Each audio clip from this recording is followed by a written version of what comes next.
Episode 9 की शुरुआत में हम दोक्सुन के मॉम डैड को बात करते हुए सुनते हैं कि आजकल सिटी में किडनैपिंग के केसेस बहुत ही ज़्यादा बढ़ गए हैं। और तभी हम देखते हैं कि दोक्सुन अपने घर वापस आ रही है। तब वो देखती है कि कोई उसका पीछा कर रहा है। वो डरते डरते घर आती है और उसका पीछा करने वाला भी उसके पीछे पीछे उसके घर तक आ जाता है। और वो जब देखती है तो उसका पीछा करने वाला और कोई नहीं किम जोंग होता है। वो उसे डांट लगाती है कि ऐसे चुपचाप पीछे क्यों आया वो। बाद में किम जोंग दोक्सुन को गुड नाइट बोलकर घर चला जाता है, बट दोक्सुन अभी भी आंगन में ही खड़ी रहती है। किम जोंग उसे अपने रूम की खिड़की से देखता है। बाद में दोक्सुन अपने घर चली जाती है। अब किम जोंग अकेले अकेले मुस्कुरा रहा होता है।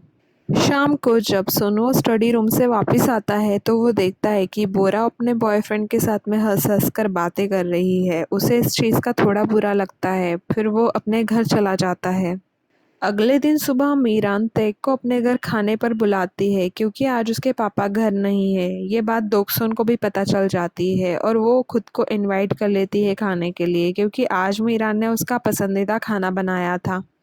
ऐसे ही दोरेंग और सोनू भी वहाँ पर खाना खाने के लिए आ जाते हैं। ये सभी डिसाइड कर रहे होते हैं कि रेडियो शो के 20th एनिवर्सरी के जेमिंग शो में इन्हें जाना चाहिए या फिर नहीं जाना चाहिए। बट दोक्सुन और किम जोंग को छोड़ के बाकी सब मना कर देते हैं। सुनो ने ली सुन ही के कॉन्सर्ट के 2 टिकट्स लिए थे और उसका मन होता है कि वो वहाँ बोरा के साथ जाए। जब वो बोरा से इस बारे में बात करता है तो बोरा मना तो कर ही देती है, पर साथ में 4 बातें भी सुना देती है। अगले दिन दोक्सुन और किम जोंग कॉन्सर्ट गए हुए होते हैं। जब वो बाहर आते हैं तो वो देखते हैं कि सारे कपल्स पिक्चर्स ले रहे हैं। किम जोंग भी किसी को अपना कैमरा देता है और उन्हें उन दोनों की पिक क्लिक करने के लिए कहता है। पिक्चर लेते टाइम किम जोंग के फेस पर स्माइल थी।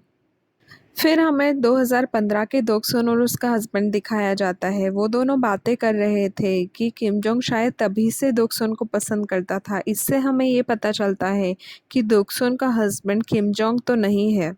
Back in the time Miran और सोनू की मॉम दोनों कार्ड्स खेल रहे होते हैं। तभी सोनू की मॉम मीरान से बोंग के बारे में पूछती है। तब मीरान उन्हें बताती है कि बोंग टेंपल गया हुआ है अपने मन की शांति के लिए।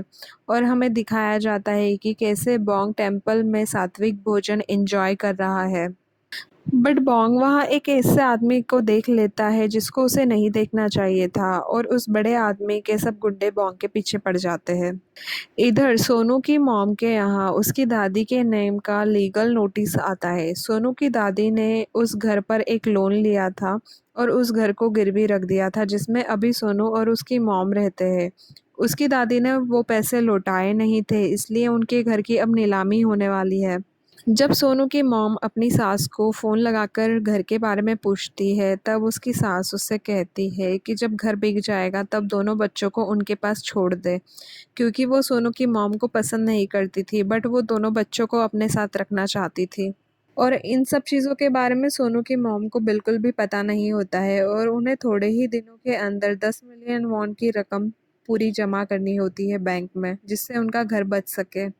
उधर तेक आज दोक्सुन के घर पर डिनर करने के लिए आया होता है। तभी उनके यहाँ पर कॉल आता है सोनू की मॉम का, और दोक्सुन की मॉम सोनू की मॉम से मिलने के लिए चली जाती है। सोनू के घर पर तीनों लेडीज़ पैसों का जुगाड़ कैसे करना है उसी चीज़ का डिस्कशन कर रही होती है। और अभी अभी मीरान ने बोंग की सर्जरी करवाई थी, इसलिए मीरान के पास भी ज़्यादा पैसे नहीं होती है। बाद में रात को सोनू घर पे आता है, बट सोनू की मॉम उसे बिल्कुल भी शो नहीं होने देती है कि उनके साथ कुछ प्रॉब्लम्स चल रही है। तेग के पापा वापस घर आ चुके थे। उनके किसी बेस्ट फ्रेंड की डेथ हो गई थी, इसलिए वो इतने दिनों तक घर से बाहर थे। और इसी चीज़ के लिए दोक्सुन के पापा तेग के पापा को कंसोल करने के लिए उनकी शॉप पर जाते हैं। बट वो शॉप पर जाते हैं तो वो देखते हैं कि तेग के पापा ज़मीन पर गिरे हुए हैं। उन्हें ब्रेन हैमरेज हो गया था, इसलिए उन्हें हॉस्पिटल में एडमिट कराया जाता है और उनकी सर्जरी की जाती है। मोहल्ले वाले उनके खाने पीने का बहुत ही ध्यान रखते हैं। तेक उन्हें कहता है कि उन्हें एक केयर गिवर हायर कर लेना चाहिए, क्योंकि कुछ ही दिनों में तेक का चाइना में मैच है तो वो उनके साथ नहीं रह सकता। और इस बार तेक के साथ उसके गो एकेडमी के एडमिन नहीं रहने वाले हैं, इसलिए तेक के पापा दोक्सुन के पापा से रिक्वेस्ट करते हैं कि वो दोक्सुन को तेक के साथ चाइना भेज दे। अब वो सिर्फ दोक्सुन को ही क्यों भेजना चाहते हैं, तो इसका रीज़न वो ऐसे देते हैं कि किम जोंग और सोनू तो पढ़ाई में बिजी होंगे, बट दोक्सुन तो पढ़ाई नहीं करती। वो पूरा सेंटेंस तो नहीं बोलते हैं, बट दोक्सुन के पापा भी समझ जाते हैं और वो इस चीज़ के लिए रेडी हो जाते हैं। दोक्सुन तो इस चीज़ से बहुत ही खुश हो जाती है।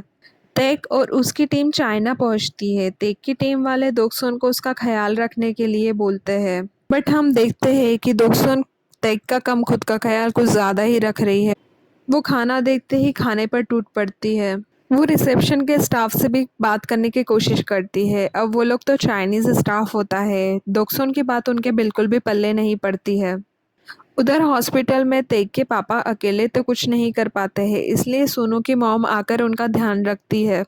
इधर हम चाइना में दोक्सुन को कुछ हैरान देखते हैं, क्योंकि वो तेग की पॉपुलैरिटी पहली बार ऐसे देख रही होती है। तेग के पीछे बहुत सारे फोटोग्राफर्स उसके पिक्चर्स लेने के लिए खड़े रहते हैं।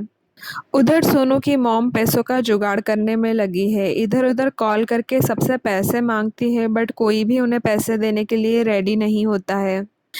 इधर चाइना में तेग के मैचेस की एक सीरीज चल रही है और वो मैचेस जीतता जा रहा है, बट वो साथ में बहुत थका हुआ भी है। दोक्सुन ये सब देखकर थोड़ी परेशान हो जाती है। उधर घर पर स्टूडेंट्स अभी भी प्रोटेस्ट कर रहे हैं और बोरा भी प्रोटेस्ट में पार्टिसिपेट कर रही है। वो घर पर अपने बिछौने पर तकिया और चादर रखकर घर से चली जाती है प्रोटेस्ट के लिए। इधर चाइना में तेक मैच की वजह से थोड़ा स्ट्रेस में होता है, इसलिए वो स्मोक भी करता है। दोक्सुन तेक को स्मोक करते हुए देख लेती है। बाद में तेक का लास्ट मैच खत्म होता है। पूरे 10 घंटे चला था वो मैच। वो मैच जीत जाता है और वो सारी भीड़ में दोक्सुन को देखकर स्माइल करता है। तेक मैचेस के पहले ऐसे तो बहुत ही स्ट्रेस में होता है, इसलिए वो कभी भी खाना नहीं खाता था, लेकिन वो अपने कॉलिग्स को बताता है कि इस बार उसने भरपेट खाना खाया था। ये सब सुनकर सब लोग हैरान हो जाते हैं। तब हमें दिखाते हैं कि कैसे दोक्सुन उसका ख्याल रखती थी, किसी को बताए बिना। वो उसके लिए अच्छा अच्छा खाना लेकर आती थी। उसके रूम में हीटिंग प्रॉब्लम था, तो वो उसके लिए गर्म कपड़े, उसका बेड गर्म रखने का काम, ये सब कुछ बहुत अच्छे से संभाल रही थी। और ऐसे ही तेक अच्छे से खाना खाता है और अच्छे से सोता भी है, और इसकी वजह से उसका स्ट्रेस लेवल इस बार थोड़ा सा कम है। तब टेक की टीम वाले उसे बताते हैं कि आपकी फ्रेंड ने आपका बहुत अच्छे से ध्यान रखा है। फिर बाद में टेक अपने पापा को कॉल करता है और उनके हाल चाल पूछता है। उधर टेक के पापा से मिलने के लिए सोनू के मामा आते हैं। सोनू के मामा और टेक के पापा बेस्ट फ्रेंड्स से है, और टेक सोनू की मॉम को भी पहले से ही जानते थे। सोनू के मामा तेक के पापा को सोनू की मॉम की सारी कंडीशन बता देते हैं और उनसे रिक्वेस्ट करते हैं कि वो सोनू की मॉम की हेल्प कर दे। जब सोनू की मॉम हॉस्पिटल आती है, तब तेक के पापा उन्हें कहते हैं कि सोनू की मॉम ने उन्हें कुछ क्यों नहीं बताया, क्योंकि जब तेक के मॉम की डेथ हुई थी, तब तेक के पापा गांव में रहते थे और वो तेक के मॉम की डेथ से काफ़ी ज़्यादा परेशान थे और डिप्रेशन में चले गए थे और काफ़ी शराब भी पीने लगे थे। तब सोनू की मॉम ने ही उन्हें सोल बुलाया था और यहाँ आकर उनकी लाइफ बिल्कुल बदल गई थी। वो सोनू की मॉम को कहते हैं कि वो उन्हें 10 मिलियन वॉन दे देंगे और साथ में कुछ अलग से पैसे भी देते हैं, ताकि सोनू की मॉम खुद पर खर्च कर सके। इधर चाइना से वापस जाने से पहले तेक और दोक्सुन साथ में एक पिक्चर क्लिक करवाते हैं। इस फोटो में भी तेक वैसे ही स्माइल कर रहा है जैसे किम जोंग ने दोक्सुन के साथ पिक्चर क्लिक करवाते टाइम स्माइल किया था। दोनों का पोज भी काफ़ी सिमिलर होता है।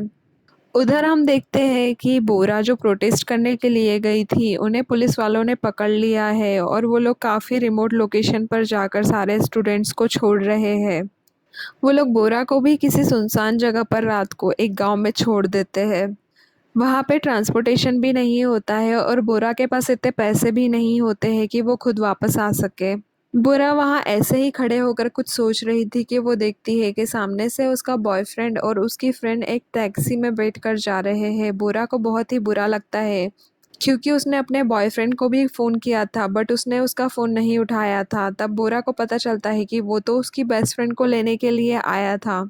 फिर बोरा अपने घर पे सब लोगों को फ़ोन मिलाती है बट कोई भी फ़ोन नहीं उठाता है। आखिर में वो सोनू के घर पे फ़ोन लगाती है और सोनू उसका फ़ोन उठा लेता है। वो बोरा को लेने के लिए आता है। वो लोग एक रेस्टोरेंट में बैठकर खाना भी खाते हैं। तब सोनू बोरा को क्लियर कर देता है कि वो बोरा का फ्रेंड बनकर नहीं रह सकता। अगर वो उसकी गर्लफ्रेंड बनना चाहती है तो वो उसके साथ कॉन्सर्ट में आ जाए। फिर वो दोनों घर वापस चले जाते हैं और इसी के साथ ये एपिसोड भी यही ख़त्म हो जाता है। Thank you for watching. Please like, share and subscribe to my channel.